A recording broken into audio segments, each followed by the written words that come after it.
모든 사람이 어려운 때를 지내고 있는데요. 세계에서 가장 빨리 백신 접종을 하고 있는 이스라엘의 네타냐후 총리가 지난 주간에 어쩌면 6개월마다 백신을 맞아야 할지도 모른다고 했더라고요.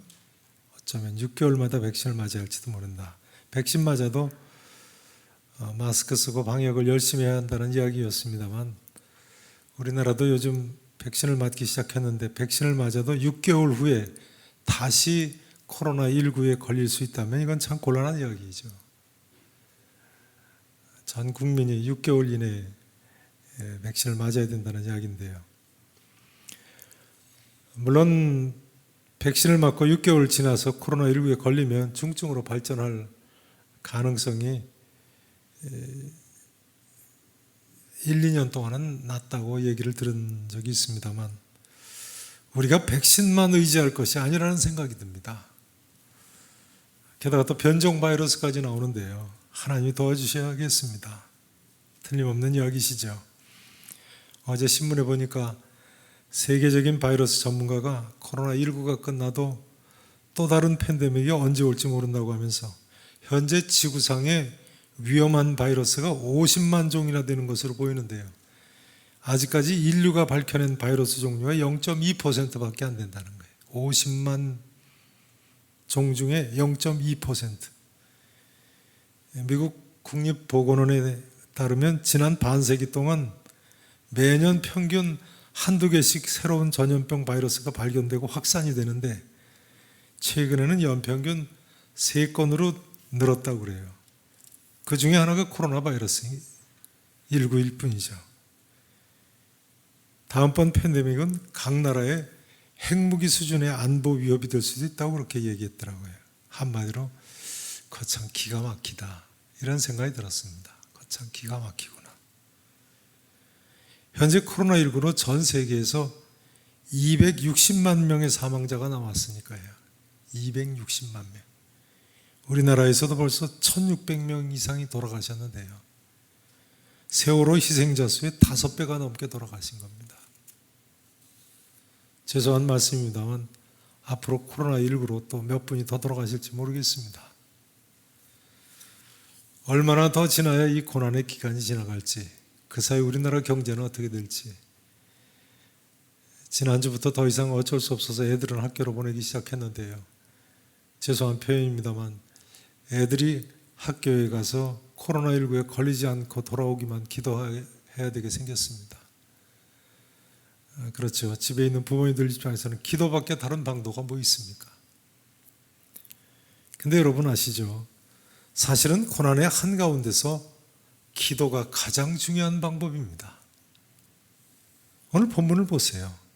다윗은 고난의 한가운데서 기도로 이겨내고 있습니다. 1절, 2절 말씀을 보시죠. 제가 1절을 봉독드립니다. 2절 읽어보세요. 하나님이여 내게 은혜를 베푸소서, 내게 은혜를 베푸소서, 거듭거듭 은혜를 베풀어 달라고 간구합니다. 보세요. 내 영혼이 주께로 피하되 주의 날개 그늘 아래에서 이 재앙들이 지나가기까지 피하리이다. 그 다음 읽으시죠.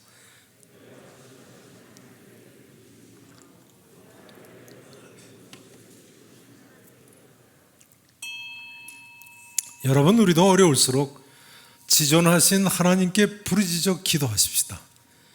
그러면 해결의 길이 있습니다. 중요한 기도 제목일수록 더 간절히 부르짖어 기도하셔야 됩니다. 그러면 됩니다. 하나님이여 내게 은혜를 베푸소서, 내게 은혜를 베푸소서, 내 영혼이 주께로 피하되 주의 날개끈을 아래에서 이 재앙들이 지나가기까지 피하리이다.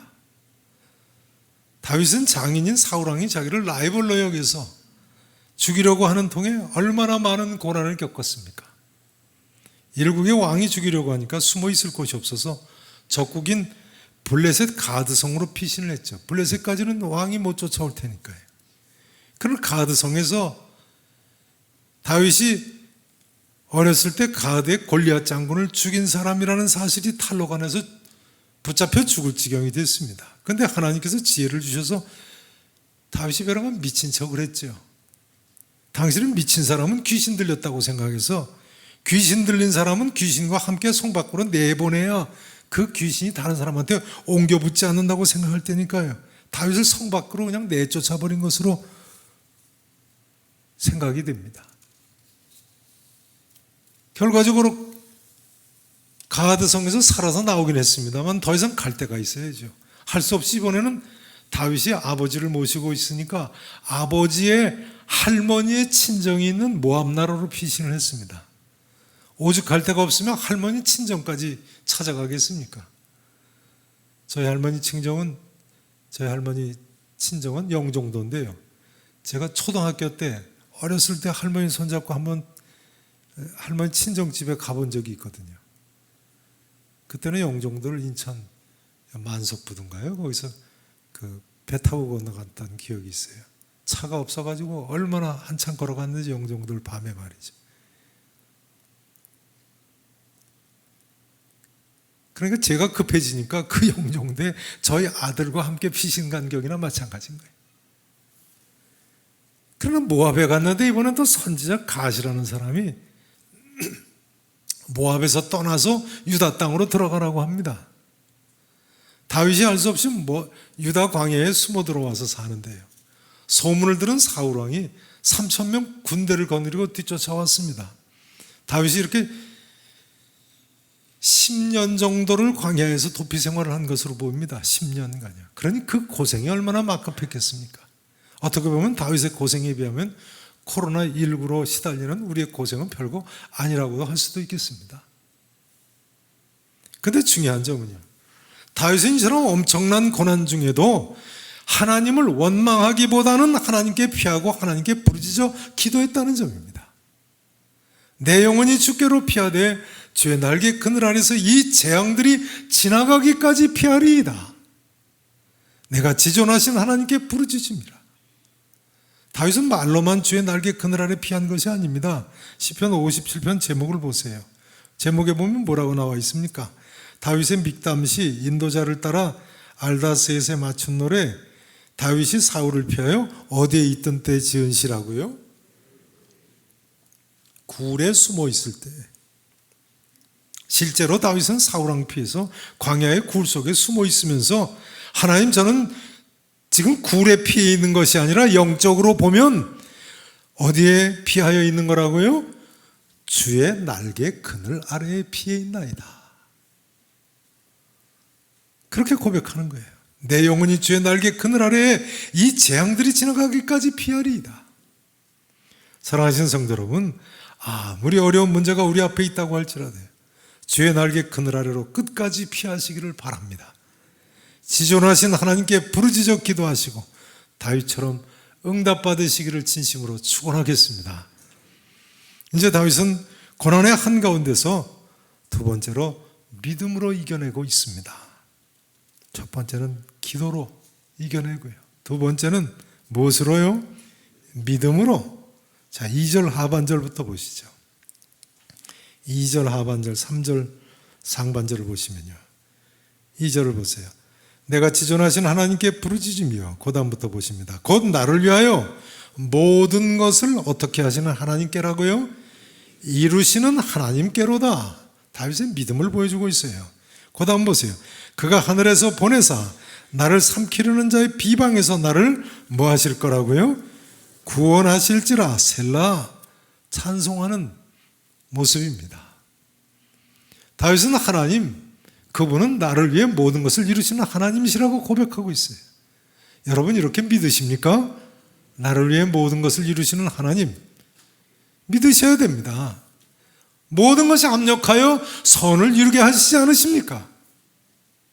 그러니 내가 아무리 광야에서 10년을 숨어 살고 쫓겨다니며 사는 것 같다고 할지라도 기도하기만 하면 되는 것입니다. 성도는 다윗처럼 기도 응답의 확신이 있어야 합니다. 뭐가 있어야 한다고요? 기도 응답의 확신이요.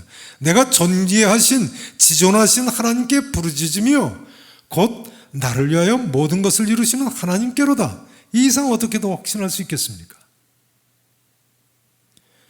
여러분, 기도 응답의 확신 속에 기도하셔야 됩니다.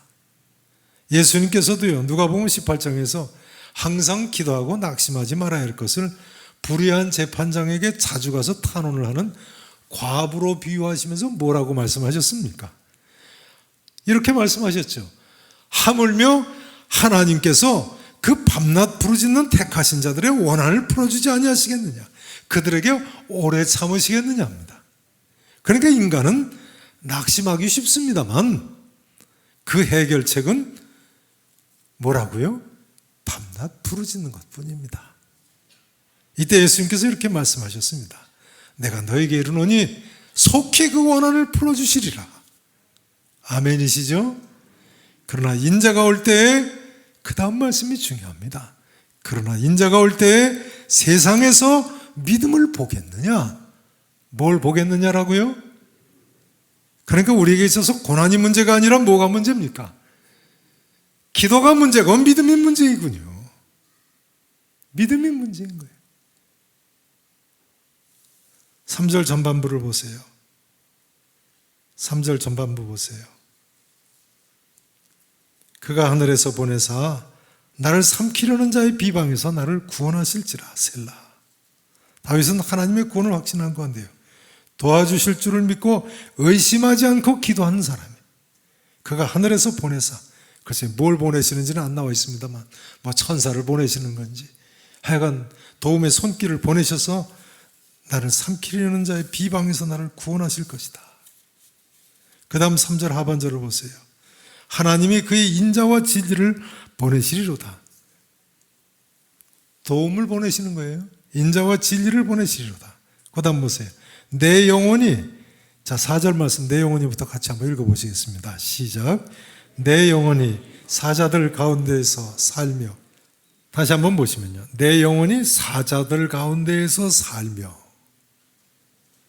그 다음요, 내가 불사르는 자들 중에 누웠다. 이 구절은 다니엘과 세 친구를 생각나게 하죠. 혹시 다니엘과 세 친구들 사자굴에 던져지고 풀무불 가운데 던져질 때 다윗의 이 시편 57편 말씀을 기억하지 않았는가 싶습니다. 다니엘과 세 친구들도 바로 이런 모습으로 사자굴에 던져졌고 풀무불 가운데로 던져지지 않았습니까? 5절에 보시면요, 하나님이여 주는 하늘 위에 높이 들리시며 주의 영광이 온 세계 위에 높아지기를 원하나이다. 다니엘과 세 친구도 바로 이런 모습으로 사자굴에 던져졌고 풀무불 가운데 던져지지 않았습니까? 그렇게 하지 아니하실지라도 왕이여, 우리가 왕의 신들을 섬기지도 아니하고 왕이 세우신 금신상에게 절하지도 아니하실 줄을 아시옵소서. 이것이 믿음이죠. 다윗은 고난의 한가운데서 바로 이런 믿음으로 이겨내고 있는 것입니다. 다니엘과 세 친구도 마찬가지고요.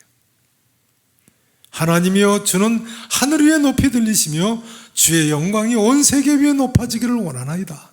바로 이런 모습입니다. 성도 여러분, 우리를 통해 하나님만 높아지시면 됩니다. 우리가 하나님의 영광을 높이기 위해서 히브리서 11장 저자에 의하면 믿음이 필요합니다. 뭐가 필요하다고요? 믿음이 필요해요. 히브리서 11장 저자에 의하면 믿음의 선배들은 믿음으로 사자들의 입을 막기도 하며 불의 세력을 멸하기도 하며 칼날을 피하기도 하며 이렇게 이야기하고 있어요. 그 기절 한번 찾아보시죠. 히브리서 11장 33절입니다. 히브리서 신약성경 366페이지입니다.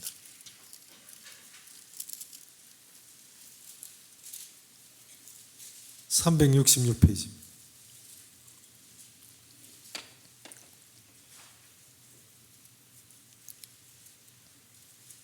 히브리서 11장 33절부터 좀 보시죠.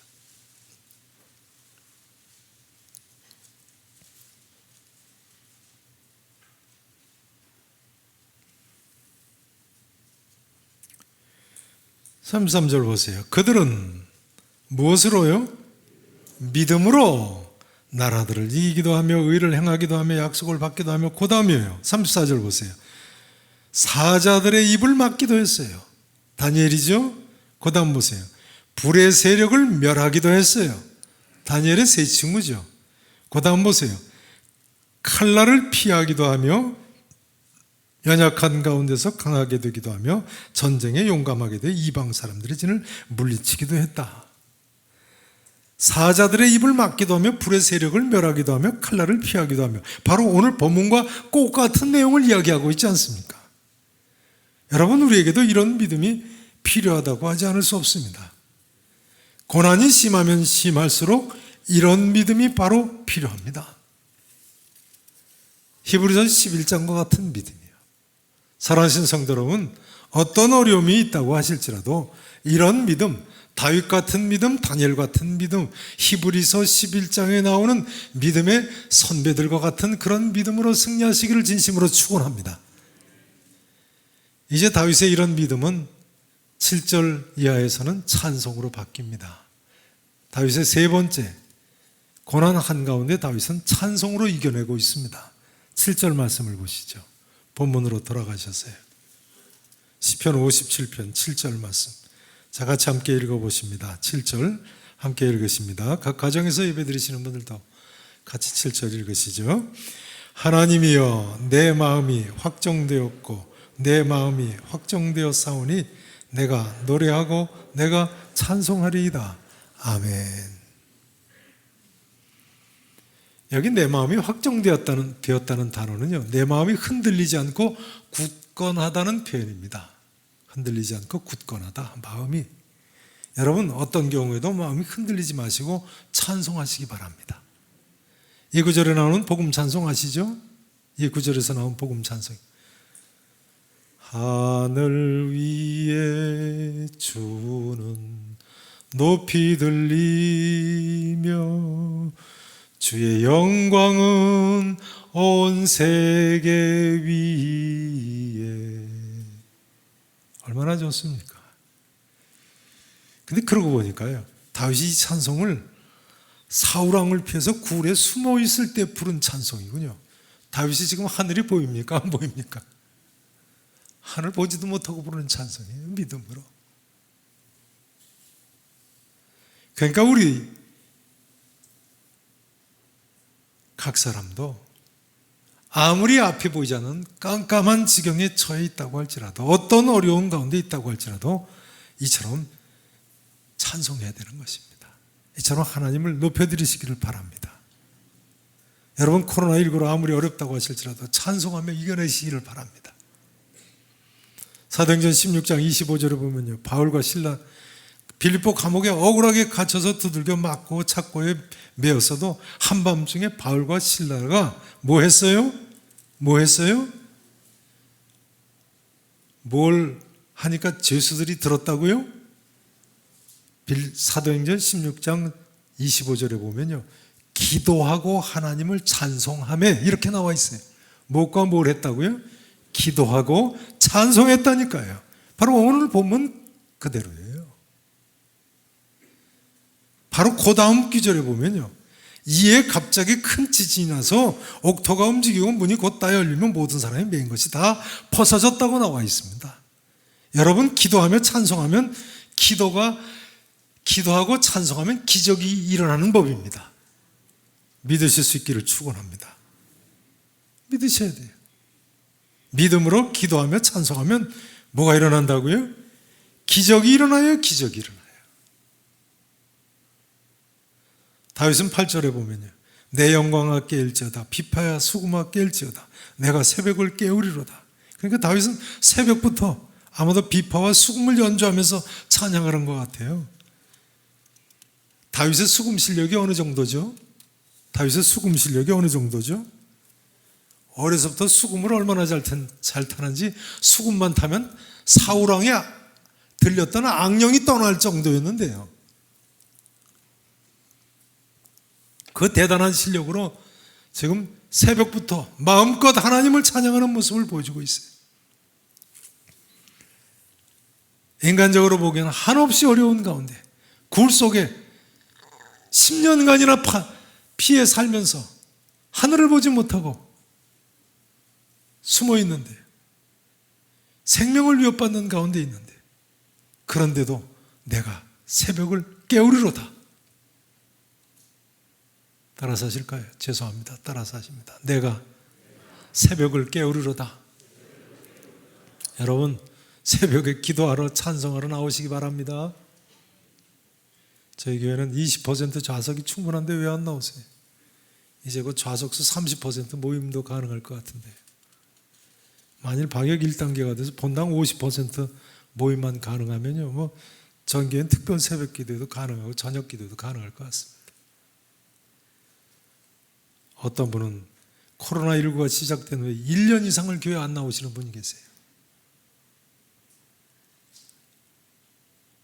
아니, 갈 때 다 가고 교회만 안 나오면 되겠습니까?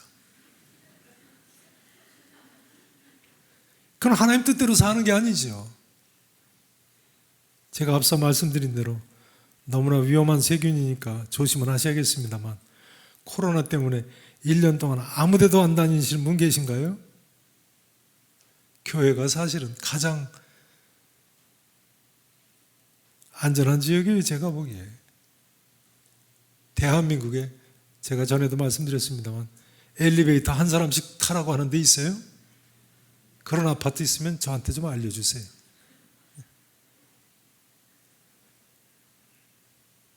여러분, 우리 교회 올해 표어가 뭡니까? 내 양은 내 음성을 들으며 나는 그들을 알며 그들은 나를 따르느니라죠. 주님께서는 다 아십니다. 물론 코로나 병동에 계신 의사나 간호사 선생님들, 또 학교 선생님들이나 유치원 선생님들, 또 방역진들, 직장이 특별한 경우라서 못 오시는 분들도 계실 수 있겠죠. 그러나 우리가 주님의 음성을 잘 들어야 합니다. 주님의 음성을 잘 들어야겠어요. 양들은 얼마나 목자의 음성을 잘 듣는지요.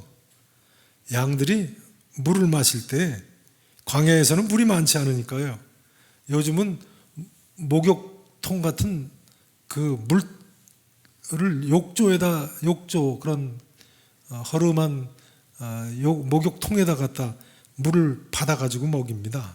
광야에 샘 같은데 이제 우기에 물 저장했다가 호스로 뽑아가지고 낮은 데서 욕조 같은 데다 양들을 물을 먹이는데요, 가령 양이 100마리, 200마리 이렇게 이제 목자 한 사람이 몰고 다니는데요, 그 수백 마리가 한꺼번에 물통으로 몰려들면 양들이 뒤엉켜서 압사사고가 나지 않겠습니까?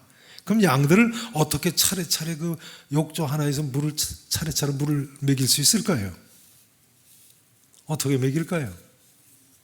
목자가 서가지고요, 큰 소리로 말하고 피리를 불면 목자의 음성에 따라서 한 무리씩 양들이 한 10마리 정도 와서 마시고 떠나고, 그 다음 또 10마리 와서 마시고 떠나는 거예요. 참 대단하죠.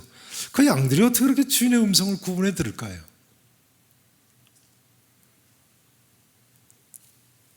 이스라엘이 독립한 직후에 실수로 양들을 키우는 베두인들을 어느 한 장소에 모이라고 했답니다.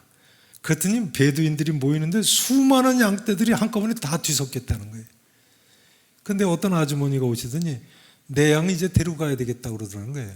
그 이스라엘 병사가 아니 이 양 중에 당신 양을 어떻게 고를 수 있냐고. 그랬더니 그 아주머니가 아들을 부르더라는 거예요. 근데 아들이 오더니 뭐 이상한 소리를 내고 피리를 부니까 여기저기서 그 아주머니의 양들이 나오더니 아들을 따라갔더라는 거예요. 여러분, 양들이 어떻게 주인의 음성을 구분해 들을까요? 그게 양의 특징입니다. 우리도 선한 목자 대신 예수님 음성을 듣고 예수님 말씀대로 따라서 순종하며 살아야죠. 이것만이 우리의 살 길입니다. 그렇지 않으면 큰 사고는 안 되니까요. 양들에게 배울 것이 있습니다. 이제 오늘의 말씀 증거를 마쳐야겠습니다.